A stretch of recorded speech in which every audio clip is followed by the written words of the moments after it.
46절에서 54절까지 말씀입니다. 46절에서 54절까지 우리 같이 한 목소리로 읽겠습니다. 예수께서 다시 갈릴리 가나에 이르시니 전에 물로 포도주를 만드신 곳이라.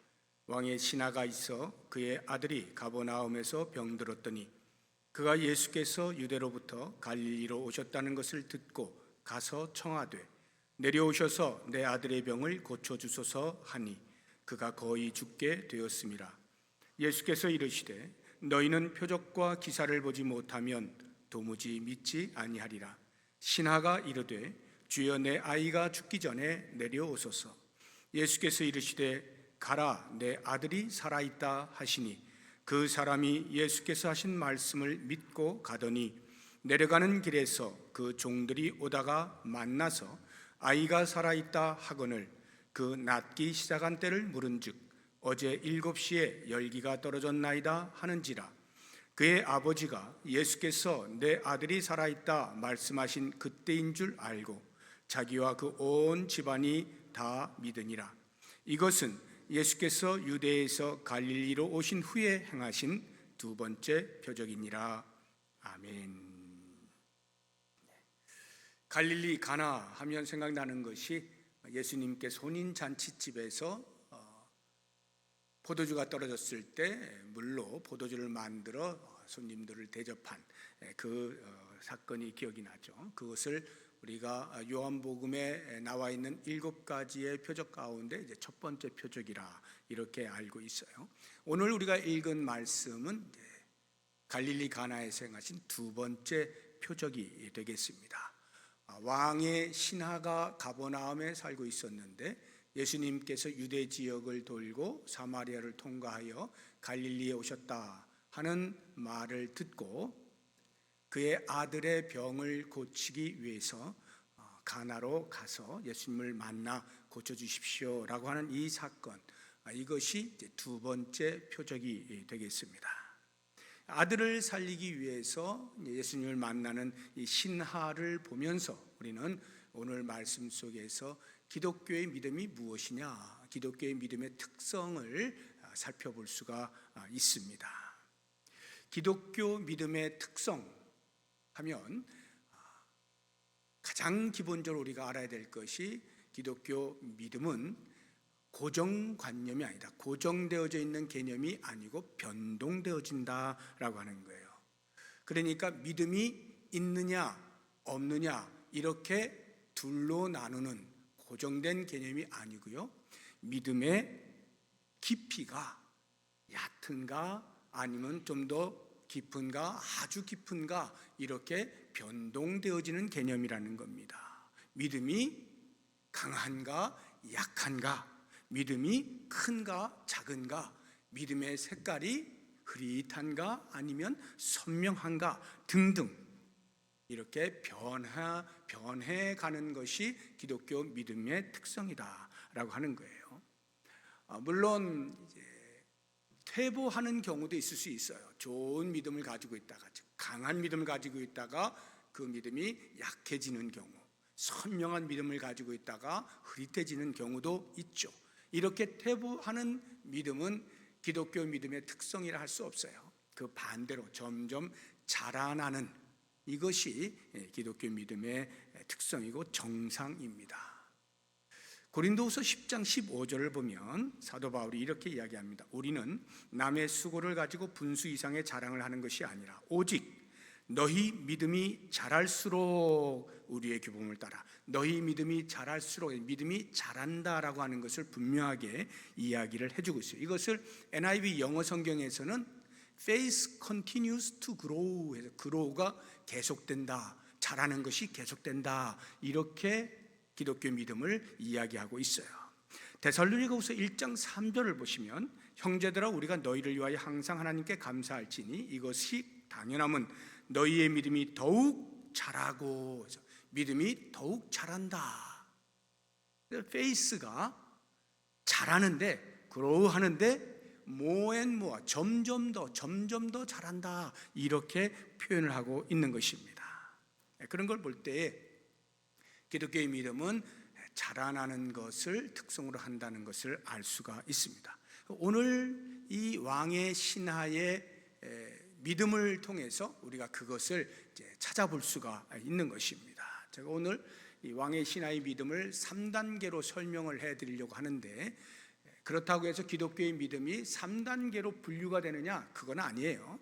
믿음엔 단계가 어마어마하게 많죠. 어떤 사람은 수십 단계, 어떤 사람은 수백 단계, 사람마다 다 다를 수가 있고, 중요한 것은 점점 자라난다 하는 것인데, 이 본문의 말씀 속에서 왕의 신하의 믿음이 어떻게 변화되어져 가느냐라고 하는 것을 제가 3단계로 분류해서 말씀을 드리는 것뿐입니다.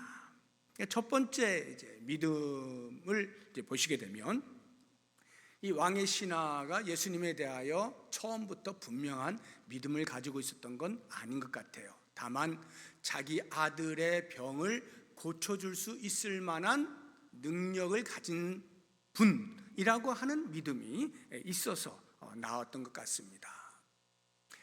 이 왕의 신하가 자기 아들을 고치기 위해서 이것저것 다 해봤겠죠. 안 해본 것이 뭐가 있겠어요. 왕의 신하라고 하면 그 당시 왕이라고 하는 것이 이제 분봉왕 헤롯 안디바죠.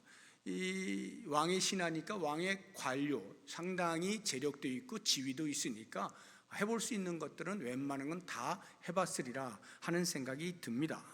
그런데 낳지를 않는 거죠. 그러니까 어떻게 해서든지 아들을 낳게 하기 위해서 온갖 약이면 약, 아니면 사람이면 사람 다 찾아다녔을 것인데, 이제 예수님께서 유대 지역에서 갈릴리로 오셨다 하는 소식을 듣게 된 것입니다. 이미 예수님은 가버나움에서 사역을 하실 때 많은 치병 사역들을 하셨어요. 그러한 소문을 이 신하가 못 들었을 리가 만무하죠.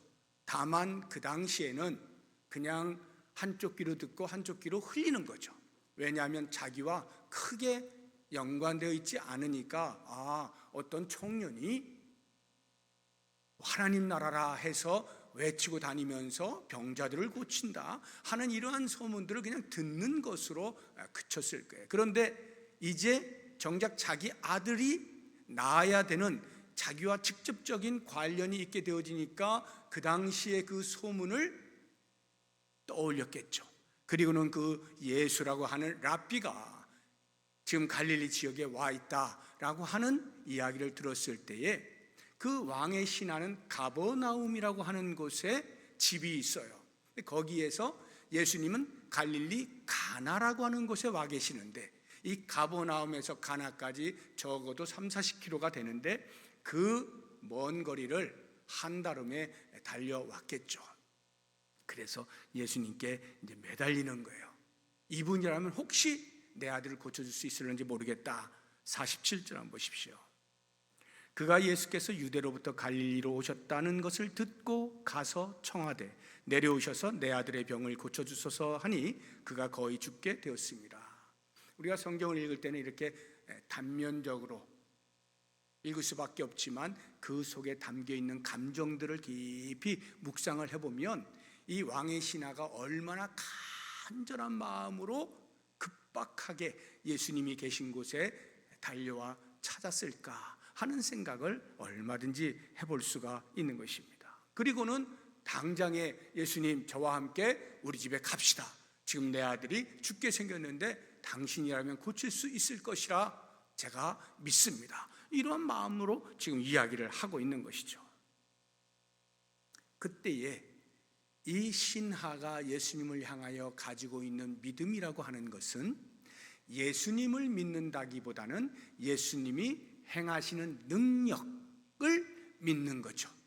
치유의 능력이 있음을 믿는 것이죠. 그러니까 이 왕의 신하의 입장에서 그 당시로 볼 때는 믿음의 대상이 누구냐가 중요한 게 아니라 믿음의 결과를 기대하는 것뿐이에요. 다시 말하면 내 아들이 고침받을 수 있다라고 하면 굳이 예수님이 아니어도 되는 거예요. 지금은 누구여도 상관이 없는 거예요. 설령 무당도 상관이 없어요. 사이비 교주도 상관이 없어요. 누가 되었든 내 아들 고쳐줄 수만 있다면 나는 그 사람 믿을 거야 하는 정도의 믿음인 것입니다.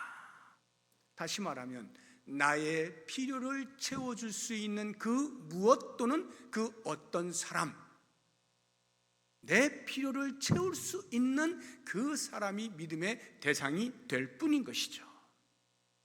저는 이러한 믿음을 가리켜서 이기적 믿음이라 이렇게 표현을 해봅니다. 이기적 믿음, 나에게 유익이 되는 한 나는 믿을 수 있는 거예요. 대상이 누군지는 중요치 않아요. 내 유익을 위하여 내 필요를 채워줄 수 있다면 그 사람이 어떠한 사람이든지 나는 믿겠노라 라고 하는 이런 이기적 믿음이죠. 그러면 이제 우리가 이 시간에 한번 우리의 믿음을 점검을 해보는 거예요. 나의 믿음은 어떠한가? 나는 왜 예수를 믿는가? 지금 이 왕의 신하처럼 병 고침을 위하여 내가 예수를 믿는가? 아니면 경제적으로 너무도 힘들고 어려워서 사업의 번창을 위하여 혹시 내가 믿으면 나를 좋게 여겨서 재물의 복을 주실까 해서 믿는가? 아니면 이 험한 세상에 너무도 불안하고 두려움이 많고 염려가 많은데 심리적인 안정을 취하기 위하여서 내가 예수를 믿는다라고 하고 있는가? 군대에서는요, 상관이 교회를 가면요, 밑에 있는 부하들이 진급을 위해서 적당히 따라갑니다. 내가 예수를 알든지 모르든지 교회에 가서 앉아 있습니다. 그리고 기독교 신자라는 믿음의 타이틀을 갖습니다. 내 진급을 위하여, 승급을 위하여 그렇게 하는가? 어떤 남편은 아내가 열심히 신앙생활 하는데 하도 교회 가자고 하니까 안 들어주면 가정의 평화가 깨질까 봐 그래서 같이 덩달아서 나와 앉아주는 그러한 믿음도 있을 수가 있겠죠. 저는 제가 어떻게 예수를 믿었나를 생각을 해봤어요. 저는 워낙 어렸을 때 예수를 믿어서 솔직히 저의 의식 속에서 어떤 이유를 가지고 믿었던 것 같지는 않습니다. 다만 이제 학교 들어가기 초등학교도 전이었으니까 가게 된 그 동기를 살펴보면 정확히 기억은 안 나는데 한 90% 이상은 이렇게 갔을 것 같아요. 그 당시에는 동네마다 이렇게 돌아다니면서 전도하시는 선생님들이 많이 있었어요. 그리고 특히 여름 성령학교 같은 거 할 때는 이렇게 가면 같은 거 이렇게 탈 같은 거 쓰고 막 북 두드리면서 이렇게 돌아다니고 그랬거든요. 아마도 제가 그렇게 해서 같이 가지 않았을까 하는 생각을 해봐요.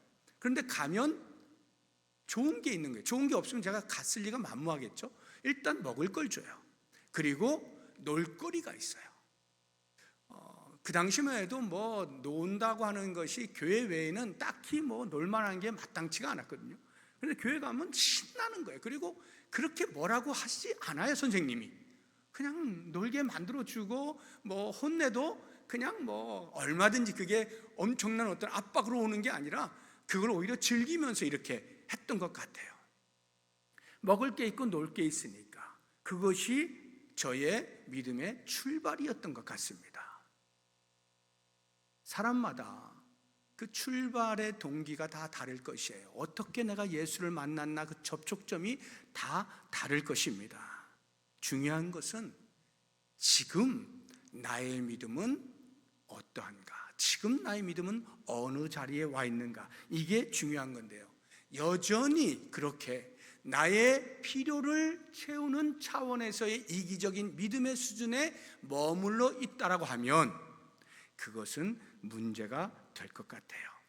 왜냐하면 이 이기적인 믿음이라고 하는 것은 내 필요가 채워지지 않는다라고 생각되어지는 순간 언제든지 손을 놓을 수가 있는 것이기 때문에 그렇습니다. 더 이상 나에게 유익이 없다라고 판단되어지면 언제라도 떠날 수 있는 것이 이기적인 믿음의 수준인 것이죠. 만약에 이 왕의 신하가 예수님으로부터 이분에게서는 도저히 내 아들을 살릴 만한 아무것도 없다 판단이 섰다면 뒤도 돌아보지 않고 아마 집으로 돌아갔을 거예요. 이기적인 믿음이라고 하는 것은 예수님을 만나는 접촉의 부분에 있어서는 혹 관대하게 여길 수 있겠지만 계속해서 시간이 흘러서 기독교의 믿음으로 들어가야 하는 순간에조차도 계속 그 이기적인 믿음으로 머물러 있다면 그것은 아마도 기독교의 믿음이라 말하기 어려울 거예요. 예수님께서 그런 믿음을 원치 않으시거든요.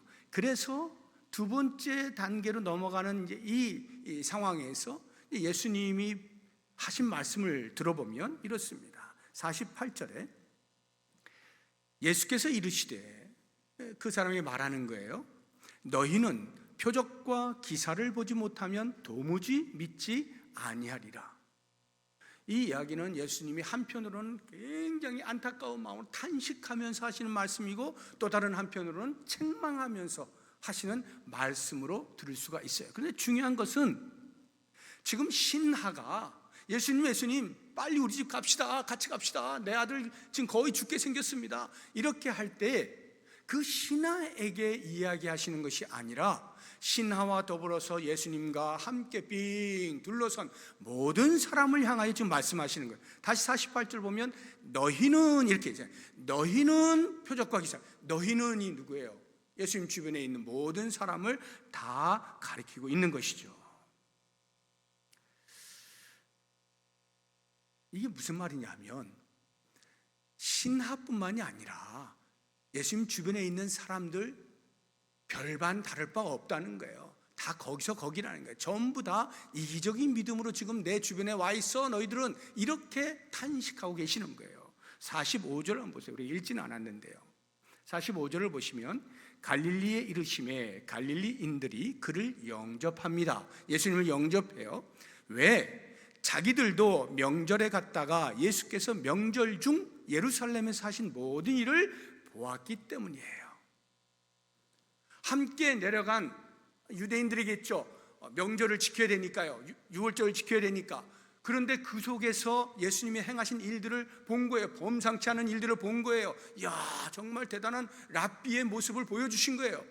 그것들을 보고 함께 이제 갈릴리로 와서 예수님이 오신다 하니까 맞이하는데, 그런 범상치 아니한 능력을 행하시는 예수님을 빙 둘러 맞이하고 있는 거예요. 예수님이 보실 때는 이 왕의 신하나 그 둘러선 사람들이나 별반 다르지 않은 거예요. 표적을 보고 기사를 보고 보통 사람이 할 수 없는 일을 행한다 하는 것을 보고, 나를 지금 너희들이 따르고 있구나, 나를 믿는다라고 하고 있구나, 내 주변에 둘러서 있구나, 이렇게 탄식하고 책망을 하고 계시는 거죠.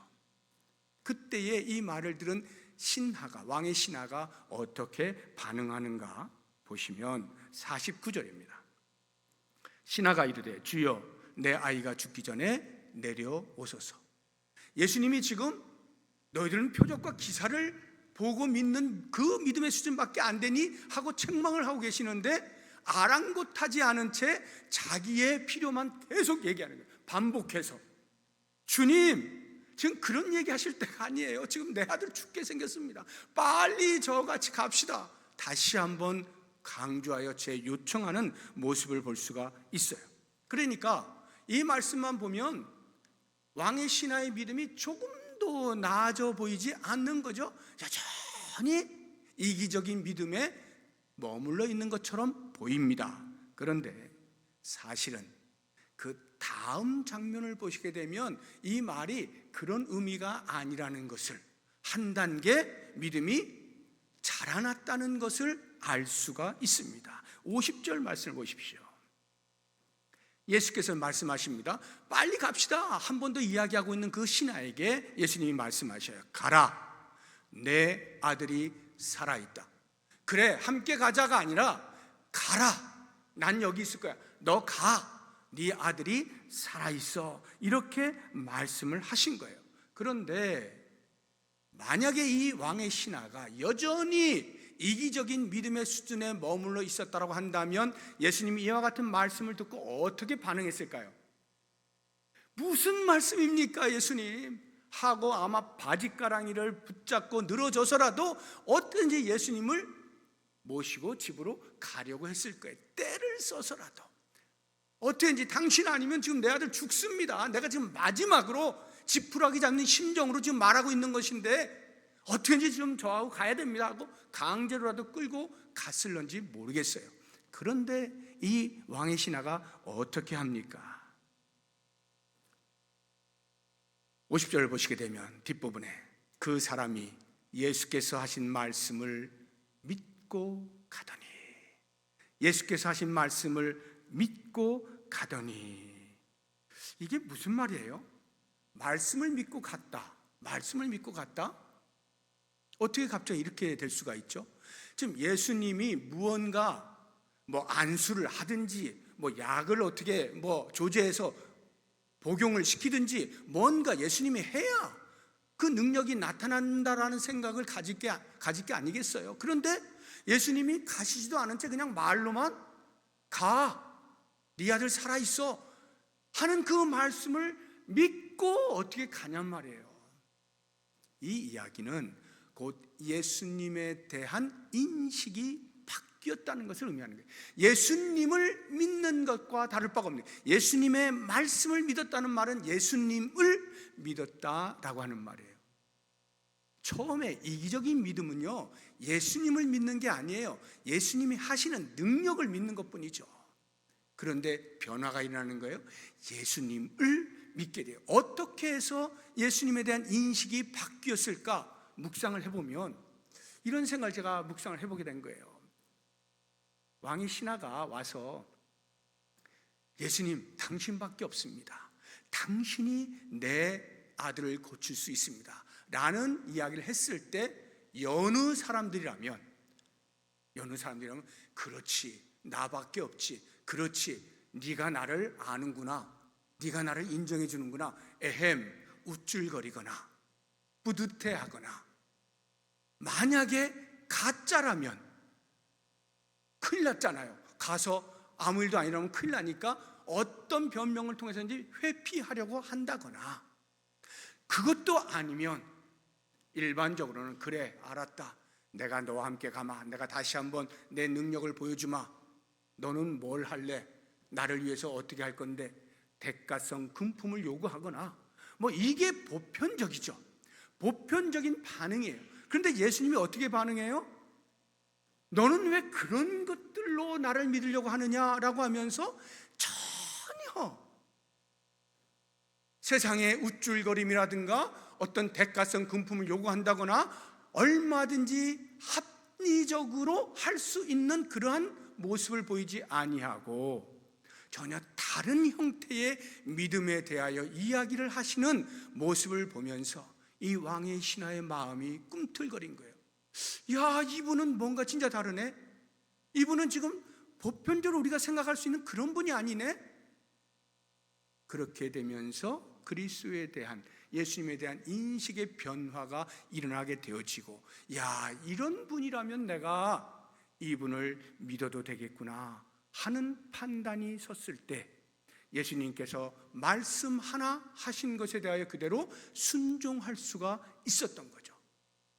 가, 네 아들이 살아있어. 예수님을 믿는 거예요. 이러한 믿음을 가리켜서 저는 인격적 믿음이라 이렇게 표현하고 싶어요. 인격적 믿음, 다시 말하면 예수 그리스도를 인격적으로 만나게 되어지면서 말씀의 온전한 순종이 일어날 수 있게 된 거죠. 이게 바로 기독교 믿음의 실체예요. 기독교의 믿음이라고 하는 것은 예수 그리스도를 인격적으로 만나는 거기에서 발생하는 거예요. 예수님이 내 인생의 구세주이십니다. 내 인생의 진정한 주인이십니다 라고 하는 고백, 예수님을 믿는 이 고백, 이러한 인격적 믿음, 이것이 기독교 믿음의 실체인 거예요.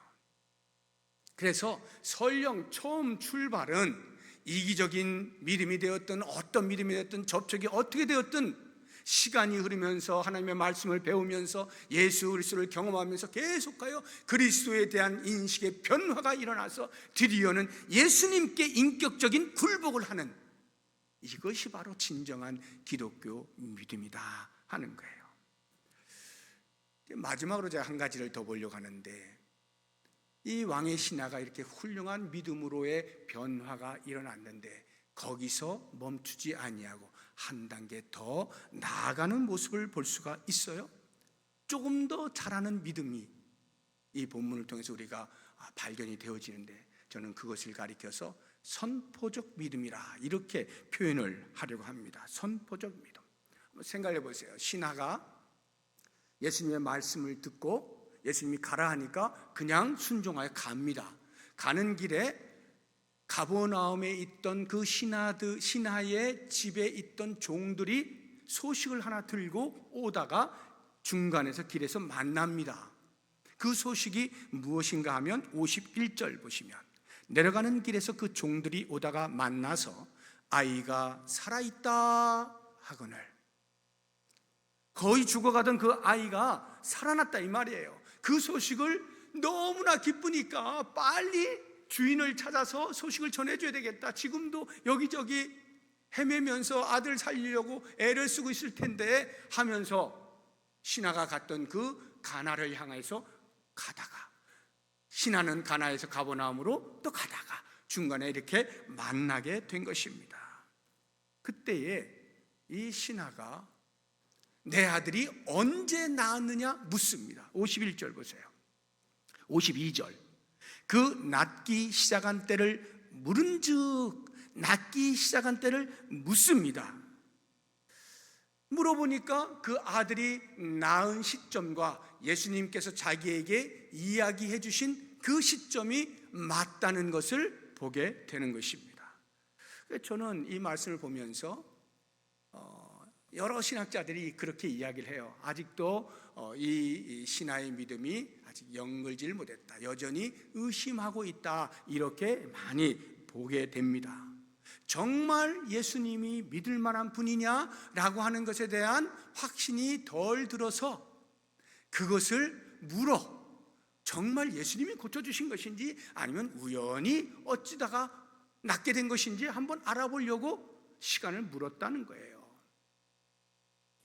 저는 예수 그리스도를 인격적으로 만난 이 신하가 과연 그것을 목적하여 물었을까 묵상해 보았을 때 조금 저는 긍정적으로 보고 싶은 마음이 자꾸 생기는 거예요. 그러면서 묵상되어지는 것이 뭐냐 하면, 그리스도를 인격적으로 만난 믿음이 있다 할지라도 그 믿음이 삶의 현장에서 어떻게 역사하는지, 그 믿음을 통하여 주님께서 어떻게 일하시는지 믿음의 열매를 확인하려고 하는 것 아니냐 하는 생각을 해보게 된 거예요. 믿음의 열매를 확인하는 작업이 정말 필요해요. 그러한 믿음의 확인을 해 나가게 되어질 때 기독교의 믿음, 인격적으로 만난 믿음이 점점 더 자라날 수가 있게 되는 것입니다. 믿음을 삶에서 경험해야 된다 하는 말이에요. 이것은요, 체험적 믿음과는 다른 말입니다. 체험적 믿음이라고 하는 것은 보시는 것처럼 기적을 보고 기적을 듣고 또는 기적을 내가 체험하여서 하고 믿게 되어지는 것을 가리켜서 체험적 신앙, 체험적 믿음이라고 한다면, 믿음이 삶에서 경험되어야 된다라고 하는 말은 내가 인격적으로 만난 예수 그리스도, 그래서 가지게 되어진 그 믿음, 이 믿음이 삶에서 어떻게 작용하고 있는지를 세심히 살펴서 그리스도께서 나의 믿음을 통해 일하시는 것을 삶의 현장에서 경험하는 것을 말하는 거예요. 그렇게 믿음이 삶의 현장에서 확인되어질 때 기독교의 믿음, 인격적인 만남, 인격적인 믿음이 점점 자라나게 되어지고 더 나아가서 선포적인 믿음으로 발전할 수가 있게 된다는 거예요. 그래서 이 왕의 신하가 하는 것을 보게 되어지면 그렇게 믿음의 열매가 확인되어질 때 한 단계 믿음이 자라나게 되어지면서 어떤 일이 벌어집니까? 53절 뒷부분을 보세요. 자기와 그 온 집안이 다 믿으니라. 자기와 온 집안 식솔들이 다 믿어요. 이건 가족들만 말하는 게 아니에요. 관료니까 종들도 많이 있었을 거예요. 그런 사람들까지 다 포함하여서 그 가정에 있는 식솔들 전부 다 예수를 믿게 하였다는 것이죠. 물론 당시의 사회 문화 관습상 한 집안의 가장이 믿으면 다 따라 믿을 수밖에 없는 구조이긴 합니다만, 그러한 개념보다는 적어도 자기가 만난 예수님, 자기가 확신하고 있는 예수님, 그 예수님을 가족 식구들에게 또는 종들에게 다 일일이 소개하면서 다 구원의 자리로 나올 수 있게 만들었다 하는 것 아니겠어요? 이렇게 선포적 믿음으로, 다시 말하면 내가 가지고 있는 믿음을 혼자 간직하는 것이 아니라 믿음을 전수하는 거예요. 적어도 나와 가까이 된 사람으로부터 시작해서 말이죠. 또 한 가지 이 선포적 믿음이라고 하는 것을 알 수 있는 대목이, 왕의 신하가 가버나움을 향해 가고 가버나움에서 종들이 가나를 향해 오고 그렇게 해서 만나게 되어진 이 장면들, 그리고 그 둘 사이에서 대화한 내용들, 이런 것들을 사도 요한이 어떻게 기록했을까? 가만히 앉아서 천리를 보니까 성령께서 깨닫게 해주시니까 그렇게 하고 있구나 하고는 그걸 알고 이렇게 적었을까요? 아니면 사도 요한이 이 왕의 신하와 함께 그 신하의 집으로 따라갔을까요? 그럴 리 만무하잖아요. 예수님께서 지금 혼자 보낸 거 아니에요? 신하를 다시 집에 가, 네 아들 살아있어, 이렇게 보낸 거 아니에요? 그러니까 왕의 신하가 혼자 갔을 게 당연한 것이고요. 뭐 눈만 감아도 성령께서 알게 하시면 다 적을 수 있어, 이거는 아무리 성령의 영감으로 지어진 기록된 말씀이라 할지라도 너무 지나친 해석이고요. 그러면 가장 개연성이 있는 추측이 뭐겠어요? 이 왕의 신하가 예수 그리스도를 인격적으로 만나게 되어지고 그것이 삶의 현장에서 확인되어지면서 가슴이 뜨거워지는 거죠. 그리고는 예수의 제자의 삶을 살게 되었을 것임이 분명한 거죠. 그렇게 예수의 제자로서의 삶을 사는 와중에 분명히 예수의 제자들과 만나는 일들이 여러 차례 있었을 거예요. 그 와중에 자기가 경험한 그 이야기들을 전달했겠죠. 사도 요한이 들었겠죠. 그래서 그 요한이 그랬구나, 그랬던 거야 하고 이렇게 적은 거 아닙니까? 무슨 이야기예요? 내가 만난 예수를 간증하는 거예요. 나 이렇게 예수를 만난 거예요. 이야, 진짜 처음에는 내가 내 아들 살리려고 찾아간 것 뿐인데 알고 보니까 예수님이 진짜였어. 예수님이 정말이야. 내 인생의 구세주야. 내 인생의 주인이었던 걸 내가 알게 된 거야 하고는 사람들에게 간증하는 거 아닙니까? 이게 바로 선포적 믿음이라고 하는 거예요. 사랑하는 여러분, 예수를 믿죠? 내가 예수 믿는 것이 자랑스럽습니까? 내가 예수 믿는 것 당당해요?